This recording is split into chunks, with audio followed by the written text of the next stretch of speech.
ആലോചിക്കും യൂട്യൂബിലൊക്കെ വീഡിയോ ഒക്കെ ഇടണം, ഓരോ കാര്യങ്ങൾ നമുക്കറിയാവുന്ന കാര്യങ്ങൾ നമ്മുടെ അനുഭവങ്ങളും ഒക്കെ പങ്കുവെക്കണം എന്നൊക്കെ. തിരക്കും ഡ്യൂട്ടിയുടെ കാര്യങ്ങളൊക്കെ ആയപ്പോഴേ എന്നും വിട്ടുപോകും. ഓക്കെ, ഇന്ന് എനിക്ക് നിങ്ങളുമായിട്ട് ഒരു പങ്കുവയ്ക്കാൻ ഞാൻ മനസ്സിലാഗ്രഹിച്ച ഒരു വിഷയം എന്ന് പറയുന്നത്, നമ്മുടെ ജീവിതത്തിൽ ചിലർക്കുണ്ട് ആങ്സൈറ്റിയും ഡിപ്രഷനും ഒക്കെ.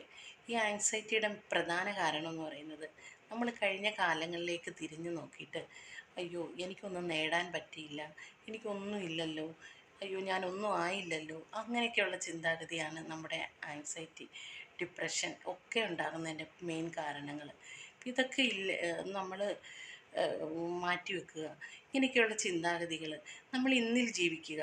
ഇന്ന് എനിക്ക് എന്താകാൻ പറ്റും, ഇന്ന് എനിക്ക് എന്ത് നല്ല കാര്യങ്ങൾ ചെയ്യാൻ പറ്റും, ഇന്ന് ഞാൻ എങ്ങനെ ജീവിച്ചു, സമൂഹത്തിന് വേണ്ടി എങ്ങനെ ജീവിച്ചു, എനിക്ക് വേണ്ടി തന്നെ എങ്ങനെ ജീവിച്ചു, അങ്ങനെ തന്നെ നമ്മൾ ഓരോരുത്തരും ഒന്ന് ചിന്തിച്ച് നോക്കുക.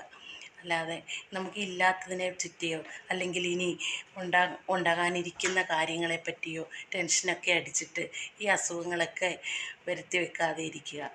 ഒരു നല്ലൊരു ഒരു സമയം എല്ലാവർക്കും ഉണ്ട്.